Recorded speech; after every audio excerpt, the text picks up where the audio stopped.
Here's what's happening now. The clouds have sunk their fingernails into us. We'll find out when we finally can see some sunshine in just a few minutes. Karen? A realistic surgical simulation. Okay, that's not something unusual for medical students, but take a look around. These are all high school students. We'll explain why this incredible program could be a program you want your child to be involved in. All right, Paula, also first at 4, a double health scare for a former First Family. President George H.W. Bush and his wife are both hospitalized at this hour. Up first, breaking news. A bomb threat evacuates a local Jewish community center, but this center is not alone. All of those stories and more, first at 4. Good afternoon, everybody. I'm Karen Drew. We start in West Bloomfield, where the Jewish Community Center was evacuated around noon today. The center received a phone call about a bomb threat, one of several recent threats all across the country. Our Jason Colthorpe is in West Bloomfield right now. Jason, has the center been cleared by police? Police cleared it about 2:05. Karen, it was given the all clear, and if you look behind me, it's back to business as usual at the JCC. That bomb threat call, as you mentioned, came in about 11:31 of at least 25 Jewish community centers around the country to get a bomb threat today, all of them false. Here at the JCC, the emergency plan was put into action. Students evacuated. I talked to employees and students who said it was all calm and orderly. Here's what the CEO of JCC told us about the plan. At around 11:30, we received a called-in bomb threat, and which immediately enacted our emergency procedures, which included evacuation of the building. As you can imagine, our first priority always is the safety of our invitees, our children, our guests, and our members, and also our staff. And when I say calm and orderly, this isn't unusual. Police work hand in glove with the JCC here for things like this because they happen from time to time. At 5 o'clock, we'll tell you what students had to say about, I wouldn't say the chaos, but the drill of evacuating them from the school today. Live in West Bloomfield, Jason Colthorpe, Local 4. Just a short time ago, President Obama held his final news conference as president. Kimberly Gill joins us now from the newsroom. And Kimberly, the president discussed a wide range of topics. Yeah, that he did, Karen. This afternoon, the president talked with the press, I should say, for the last time while in office. He was asked early on why he commuted the sentence of national security leaker Chelsea Manning. He defended his decision, saying she had already served a tough prison sentence. The president also touched on Russia-U.S. relations, Cuba, race in America, LGBT rights, and also the uncertain future of Israel and Palestine. I'm worried about it, both because I think the status quo is unsustainable, that it is dangerous for Israel, that it is bad for Palestinians, it is bad for the region, and it is bad for America's national security. And the president also went on to say he worries the moment may be passing for a two-state resolution to the Israel-Palestinian conflict. The president also offered some advice for President-elect Donald Trump, saying being president is a job that you can't do by yourself, and it's important to surround yourself with the right people. Karen, I'll send it back to you. All right. Thank you very much, Kimberly. And our web team is working to post President Obama's entire news conference online. All you need to do is look for that on the homepage of clickondetroit.com. Former President George H.W. Bush and his wife, former First Lady Barbara Bush, are now both in the hospital after some health scares. The former president was taken to the hospital on Saturday because of breathing trouble related to pneumonia. Bush underwent a minor procedure today and is doing well. His wife was just admitted this afternoon as a precaution after experiencing fatigue and coughing. As a result of their poor health, the 41st president and his wife will remain in Texas and miss President-elect Donald Trump's inauguration. And we are just 2 days away from President-elect Donald Trump moving into the White House. Today, he met with New York Governor Andrew Cuomo. The New York Democrat says he spoke with Trump about the impact of repealing the Affordable Care Act on his state. Also, Trump's pick to lead the EPA is just one of his cabinet nominees on Capitol Hill today. Oklahoma Attorney General Scott Pruitt says climate change is real, breaking with the president-elect and Pruitt's own past statements. Trump's pick to lead Health and Human Services is also meeting with U.S. senators. The Affordable Care Act was the focus of today's confirmation hearing of Congressman Tom Price. During the hearing, Price said the effort to repeal Obamacare will not leave millions of Americans suddenly without health insurance. Some of the things that have occurred with the passage of the ACA have improved certain areas. The coverage is certainly improved. But the consequences of that, I mean, that many people, as I mentioned before, have coverage, but they don't have care. So there's so many things about just the decision-making process. Who decides about our health care? Should it be the federal government, or should it be patients and families and doctors? And we certainly believe the latter as opposed to the former. There are 3 more confirmation hearings tomorrow, including Detroit native Dr. Ben Carson, who is Trump's nominee for Secretary of the Department of Housing and Urban Development. And don't forget, our Kimberly Gill will be in Washington, D.C. for the inauguration. Make sure to look for her special reports on Friday, all day long here on Local 4. Closer to home, teachers and parents hosted a rally this afternoon at Pontiac High School fighting for the school's right to stay open. 3 years ago, the Pontiac School District made an agreement with the state to improve its financial and academic performance. Since then, the school has made some progress, but is still at risk of being closed. Today's rally was put on to show the state Pontiac is improving and that the school deserves another chance. Well, we are in the middle of another winter warm-up.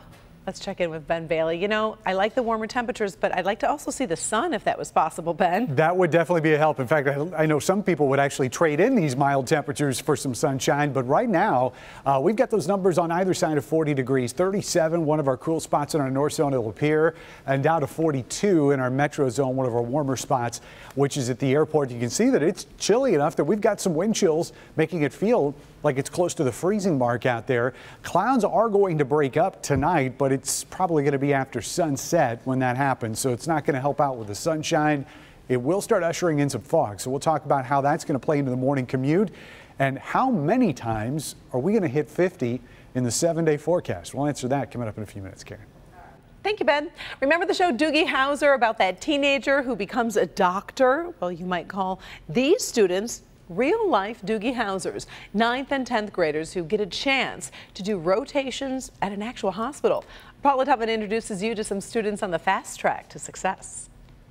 I'm in the Surgical Simulation Center at Henry Ford Health System in Detroit, and what's going on right now is a surgical simulation. Here's the thing, these med students are actually high schoolers. Welcome to early college, Henry Ford Health System style. Before we start a patient out, what do? Do you remember? We go ahead and check and count all the tools to make sure we didn't leave any. Why do we count all the tools? Because there's cases where people haven't paid attention and have left tools inside the patients. Yeah. It's Wednesday, rotation day, and 9th and 10th graders are pouring into the hospital downtown for class. This group, There you go.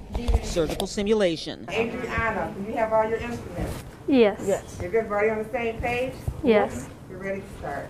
They are high schoolers going for their dual diplomas. At the very end, on their very last rotation, they will have both a high school diploma and an associate's degree. The Early College is a 5-year health careers program for students in grades 9 through 13 who are interested in health careers and have a high level of motivation to serve.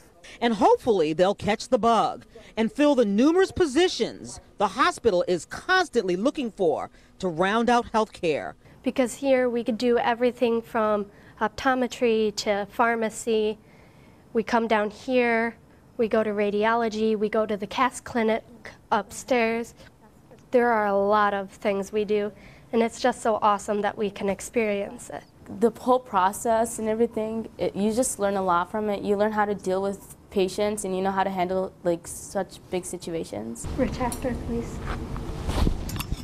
And you get to learn a lot, and you're actually having fun doing it. We do want them to know that we will help them with job placement. We try to put them into positions that will meet the degree that they have acquired at Henry Ford College. All of this is actually free, and you can get your child into it. The qualifications are really simple. You have to live in Wayne County. You have to be entering the 9th grade. You have to have an interest in the health sciences or the health field. They're actually taking applications for enrollment right now. I'm going to put all of the information on a link on my Facebook page, Local 4, Paula Tutman. You might want to check it out to see if this is something that might give your child a foot in the door. Paula Tutman, Local 4. What a great program. Thank you, Paula. Still ahead, first at 4, a smelly water mystery solved. We are getting an explanation on why so many downriver residents were complaining about the bad taste and bad smell of their water. Also ahead, gator trouble, how this viral video could be causing trouble for Florida wildlife. Doc? Hey Karen, coming up, why turning the heat up in your favorite meals might help you live longer, and it's something that can save your life, but supplies in Metro Detroit are running low. We're hoping you can help. Good Health is next. The Yoga coming up all new on Local 4 News at 5 and 6. Scammers, they're at it again. I'll show you what they're trying to do as you get ready to file your taxes. All the information and how to protect yourself, it's in my Help Me Hank special report, and it's new tonight. In Good Health this afternoon, the Red Cross is urging people to give blood to help make up for a severe winter blood shortage. Dr. Frank McGeorge is here with an update, and this seems to happen this time every year. That's right, but you know, this is an unusual circumstance. Donations are actually way down because of the bad weather lately, and this is more serious than even usual. The Red Cross says right now blood is going out to hospitals faster than the donations are actually coming in. And to help to meet that need, tomorrow Local 4 is teaming up with the Red Cross and Gardner White for blood drives across Metro Detroit. And you can donate blood from 11 a.m. to 7:45 p.m. at the Gardner White stores in Auburn Hills, Canton, Macomb, Warren, Waterford, and Taylor, and until 7:15 at the Brighton store. And for more details, go to the health page at clickondetroit.com. This really is an urgent need. Other news for headlines today, spicy food could actually help your health. Some interesting information that turning up the heat might actually be good for you. There's new research from the University of Vermont that finds people who regularly ate red chili peppers had a 13% lower risk of an early death than people who never ate them. Now, pepper eaters were less likely to die of all causes, but especially from heart disease and stroke. The researchers credit the compound capsaicin, which is found in chili peppers, for the benefit, although there may have been some other things in play, maybe something having to do with overall diet, or perhaps the ethnicities that tend to use capsaicin-laden foods. But in either case, chili pepper's never going to hurt. 13% is kind of a good. Yeah, definitely a bump. All right, thanks, Doc. Well, we did suffer through freezing rain this week, and so did drivers over in Oregon. One semi was stuck in the middle of the road. It was only a matter of time until the driver's luck ran out. And yes, you guessed it, another slammed right into him. Take a look at your screen right there. Oof, accidents like this one closed several highways in the area around Portland. We're not dealing with icy weather. We are dealing with a little bit of wet roads out there, but nothing really too serious. No, I mean, really the only moisture has been from the rain that we've had earlier and some of the fog, which has just sort of kept everything damp. It's been hard, the fog and the lack of sun. And yes, and we're going to be seeing more of these clouds as we get through the 7-day forecast. We've got some opportunities to get some breaks, and we'll talk about where those are going to be here in just a second. You can see on the back edge of these clouds that things are starting to clear out in the north side of the state and even over here west of Chicago, but southern end of Michigan is still socked in with those clouds. By the time we get the breaks, sun is going to be setting, and so it's not really going to help out as far as the brightness factor goes. But it will be ushering in some fog tonight. More on that in a minute. 42 is where we sit with a 9-mile-an-hour wind. So you plug those two in and you get a wind chill 37, which is not really surprising considering that temperatures are just about 10 degrees above average, so not too warm to keep those wind chills away. Here's what we think is going to happen tonight. Clouds will finally break as we get closer to midnight, and then after that the fog starts setting in at the surface. I don't think it's going to cover the entire area, but it looks like the computer model showing mainly the east side is going to get that just a little bit more than everybody else. But nevertheless, anything that does show up should burn off, at least as we get into the late morning hours. And we're looking at some sunshine in the afternoon. How much is still in question. It looks like there's still going to be a lot of moisture around. Temperatures actually getting warmer as you go higher in the atmosphere, which may keep a lid on those clouds as we get into the second half of the day. So we'll have to watch that carefully. Rain arriving on Friday, but as it comes in early in the morning at our coldest part of the day, could be a little bit of a mix as we get started for our commute on Friday morning. Otherwise, temperatures tonight down to about the freezing mark. In fact, a lot of spots will be below 32 as we wake up in the morning. Southwest winds 4 to 8 miles an hour. Not much of a breeze out there, especially towards daybreak. High temperatures will recover to warmer numbers than we saw today. 46 is what we're going for. And again, possibility of some breaks the later we get in the day on Thursday. Here's your 4-zone forecast as we look at high temperatures tomorrow, and just a little bit better than we did today. 47 in the city, probably 46 here downriver, and 45 up towards M59. South zone, 50 is going to be a little bit much to hope for, but we will get into the mid-40s tomorrow afternoon. West zone, at least everybody's going to be in the 40s, from 44 to Flint to 46 down there in Ann Arbor and Canton. And in our north zone, it looks like we're probably not going to see any 30-degree highs. Everybody will be 40 plus, including Sanilac County. Sandusky, you're going to be at 41 tomorrow afternoon. Temperatures still going to get warmer as we head towards the upcoming weekend. 50 on Saturday, close to that mark as we get into Sunday. These 2 days looking primarily dry, just a scattered shower at times on Sunday. And then numbers start falling as we get into next week. Still above average by Wednesday, but beyond that, looks like the real winter is coming back. Karen? All right, thank you, Ben. Still ahead, first at 4, it is official. One of NBC's funniest and most groundbreaking sitcoms is coming back to television. Also, Michigan's own Bob Seger releases a new song, a tribute to another musical legend. And a lot of people have been talking about this viral video of an alligator. Oh, well, now wildlife experts are worried the animals could be at risk. We'll explain exactly what's coming on next. But first, as we go to break, it has been a mixed day on Wall Street. You can take a look at how the markets have closed for the day.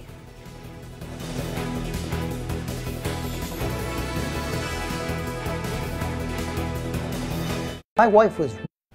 New information today on what was causing the water in downriver homes to smell and taste bad. The Great Lakes Water Authority says the problem was caused during the normal cleaning of its settling basins. The authority says it's corrected that problem and taken steps so it won't happen again. Plus, all the testing of the water has shown it does meet the EPA's safe water standards. Okay, let's talk about some trending stories this afternoon. Amazon is actually going to start accepting food stamps. It's part of a pilot program through the U.S. Department of Agriculture to help low-income Americans pay for groceries online for the first time. Amazon and 6 other companies will take part. The program could get groceries to people who live in those so-called food deserts with few stores nearby. Okay, most of you saw this video. The gator mania is raising concerns now in Florida after this video of that huge alligator went viral this week. A tourist captured video of the gator crossing a nature trail. Now more people are flocking to the area trying to get their own video, and wildlife experts are really worried that all those people are putting the gators at risk. By the way, if someone is attacked, experts say the gator would probably have to be killed because people are obviously doing something they should not. Anytime you see people in the background of a gator video, that's not good. Well, that's what I couldn't believe. Like, they're shooting it and then there's people over there. That was nothing I would do. No. I would not just stand there. Absolutely. I'd probably scream and then they'd chase me and who knows. Also trending, Michigan music legend Bob Seger debuts a new song today, a tribute to another local music legend, the late Glenn Frey. Take a listen. Showed the whole world what we knew.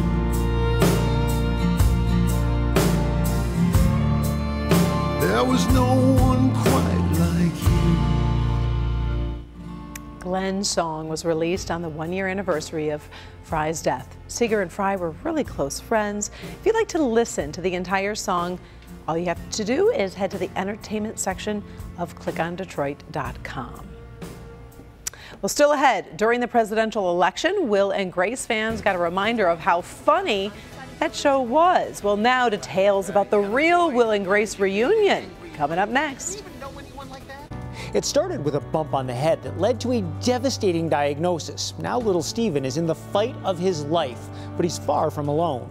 He has a chance to make it because of these wonderful, amazing people who are selfless and who are just giving 20 minutes of their day. I'm Dr. Frank McGeorge. Tonight at 11, the force that's keeping Steven strong and how you can be a part of it. I am so excited about this. A lot of people are. Oh, NBC is bringing back some must-see TV with a Will and Grace reunion. The entire cast actually shot a mini webisode that some people saw on the internet during the presidential election. Fans have been buzzing about a comeback ever since. Well, today you got your wish. NBC confirms a 10-episode limited series will air sometime in 2017 or 2018. The show is among the first to feature gay characters in lead roles. It won 16 Emmys. And the writers on that show are so great, so I'm hoping that some of those guys are back. And I assume that means on NBC, not the internet, right? Yeah, no, on NBC. All right. Thank you so much for joining us for First at 4. Inside Edition is next.